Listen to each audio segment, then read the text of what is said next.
सीधे रुख करेंगे अगली बड़ी खबर की ओर, जहां पर आपको बता दें केंद्र से हिमालय राज्यों का अलग सैटेलाइट समूह मांगा गया है। स्पेस मीट में कार्यों का प्रस्ताव रखा गया। आपदा के बाद सैटेलाइट आधारित संचार प्रणाली जरूरी है। आपदा के प्रबंधन तंत्र को बेहतर किया जाएगा और आपदा प्रबंधन विभाग और आईटी विभाग इसके लिए प्रयास लगातार कर रहा है और इसी को देखते हुए स्पेस मीट में यह प्रस्ताव रखा गया, जहां पर हिमालय राज्यों का अलग सैटेलाइट समूह मांगा गया है। आपदा के बाद सैटेलाइट आधारित संचार प्रणाली जरूरी है। प्रबंधन तंत्र को बेहतर करने के लिए ये जरूरी माना जा रहा है। चलिए इसी पर ज्यादा अपडेट्स के लिए हमारे साथ सोनू लगातार बने हुए हैं। सोनू, केंद्र से हिमालयी राज्यों का अलग सैटेलाइट समूह एक मांगा गया है, इसको लेकर प्रस्ताव रख दिया गया है क्योंकि ये जरूरी भी है प्रबंधन तंत्र को बेहतर करने के लिए, और इसी के साथ आपदा अगर कोई हो जाती है तो इसके बाद जो सैटेलाइट आधारित संचार प्रणाली होती है वो भी जरूरी होती है, और इसी वजह से ये जो प्रस्ताव है वो रखा गया है। फिलहाल इस पर क्या प्रतिक्रियाएं मिल रही हैं केंद्र से? क्या कुछ इसको लेकर अभी प्रतिक्रिया मिली है?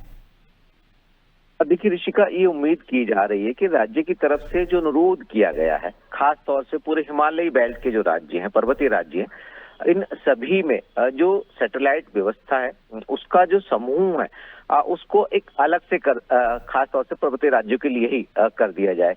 इससे कहीं ना कहीं जो आपदा का न्यूनीकरण है उसमें सहयोग मिल सकेगा, और जब मौसम का मिजाज बदला होता है, बादल छाए होते हैं, उस समय भी जो वास्तविक तस्वीर है खास तौर से उच्च हिमालयी क्षेत्रों में जैसे झील का बनना या जो अधिक ऊंचाई वाले क्षेत्रों की झील से रिसाव होता है जल का, या फिर नदियों का जो प्रवाह है उसका आंकलन करना, उसकी तस्वीर सामने आ जाएगी। और चूंकि आप जानते हैं ऋषिका कि एक नहीं बल्कि अनेकों बार उत्तराखंड आपदा का दस्त झेल चुका है और इसमें बाहरी क्षेत्र के लोग भी प्रभावित हुए हैं, और यहाँ तक कि सरकार को ऐसे निर्णय लेने पड़े कि नियमों में भी संशोधन किया और कुछ समय तक के लिए चार धाम यात्रा को भी यात्रियों की सुरक्षा के मद्देनजर जो है वो स्थगित करना पड़ा।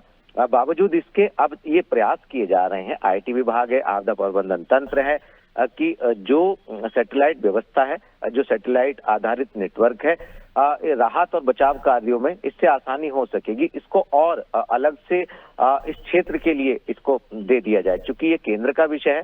केंद्र ने इस बात को सुना है। अब ये देखना होगा कि आखिर केंद्र जो है वो कब तक इसमें निर्णय ले पाएगा। एक दूसरा ये है कि जो ये आपदा वाला सिस्टम है, देखिए जब कहीं पर भी कोई भी अतिवृष्टि होती है, ओलावृष्टि होती है, भूस्खलन होता है या आपदा आती है या और तेज बारिश के कारण और समस्याएं सामने आती हैं, तो ऐसे में जो संचार व्यवस्था है जब आपदा आती है तो वो प्रभावित हो जाती है, और जो सैटेलाइट व्यवस्था है उससे ही सहयोग लिया जाता है, और ऐसे में हवाई सेवाओं का भी सहयोग लिया जाता है। तो कहीं ना कहीं सरकार का, राज्य सरकार का, संबंधित विभागीय अधिकारियों का ये फोकस है कि इस क्षेत्र में अलग से सैटेलाइट होने से जो तस्वीरें हैं वो और क्लियर हो सकेंगी, और जो भी चाहे वो भूस्खलन की या हिमपात की, अत्यधिक बारिश की या ओलावृष्टि और अतिवृष्टि की अगर कोई पहले से पूर्वानुमान जारी किया जाता है, अलर्ट जारी किया जाता है, तो उसके लिए चेतावनी भी खास तौर से उस संबंधित क्षेत्र के